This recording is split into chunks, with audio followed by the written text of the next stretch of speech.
Hey guys, Taz here. Like many people during this time of lockdowns, I've picked up a new hobby. A couple of them actually, if you include starting this YouTube channel. But back in October of 2020, I started learning how to crochet. Between the hands-on instruction from my mom and plenty of YouTube tutorials, I picked it up relatively quickly. I'm sure it also helps that I've known knitting for years, even if it is just the basics. And between the two, crochet seems much easier to learn. In my experience, anyways. Well, with any new hobby, you should learn the basics and then practice with a couple of small projects. But I didn't do that when I learned crochet. Nope, instead I went all in. I gave myself a huge project and a deadline. I made an entire full-size blanket for my sister-in-law and her husband for Christmas. It turned out great, but I definitely don't recommend such a large project as a first one. Well, along with deciding to go all in on that project back in October, I also bought a book with some smaller crochet projects for me to do. See, the thing that actually drew me into wanting to learn crochet is a thing called amigurumi, which is the art of making stuffed dolls from crochet or knitting.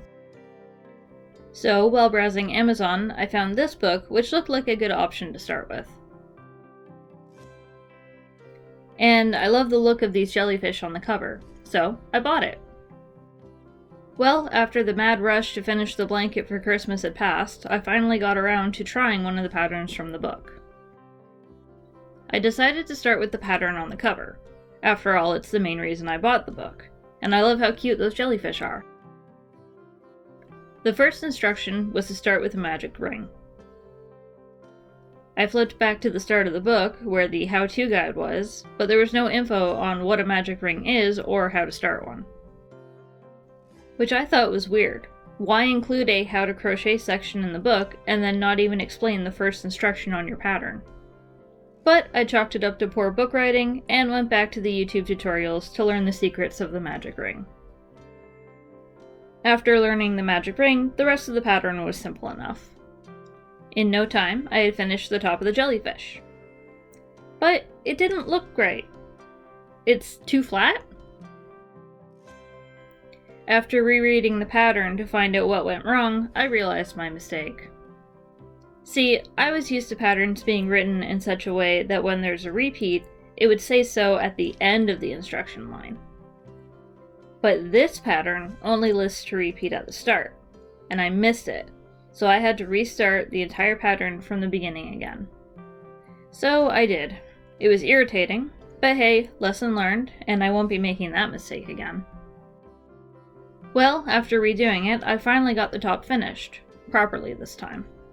But it still wasn't matching the picture on the cover, or the other pictures in the book. And that's when I realized, none of the jellyfish photos in the book were of the same pattern. They're all different, and none of them match this written pattern. But why? That doesn't make any sense. So I started Googling to try and find some answers. I started searching for a pattern that would match the photo on the cover of the book, and I was searching for wherever this written pattern had come from. And I got lucky. I found this exact pattern on someone's blog.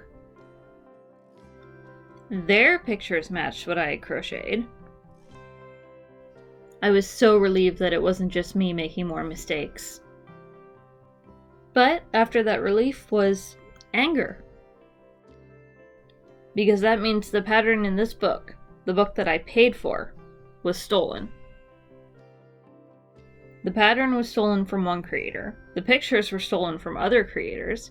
Heck, all the patterns in this book were probably stolen from various creators. This makes so much sense. It explains the discrepancies, why the tone and patterns are all written differently, why the how-to doesn't have the proper instructions, why the pictures don't match the patterns, and why this book doesn't even list an author. This book is a scam. All of these patterns and pictures have been stolen from various creators across the internet, compiled together by some unknown thief and sold for profit. I wasn't angry that I'd spent money on a pattern that I found for free online. No, I was angry that someone would steal a creator's work and not even credit them. So, I decided it needed to be fixed.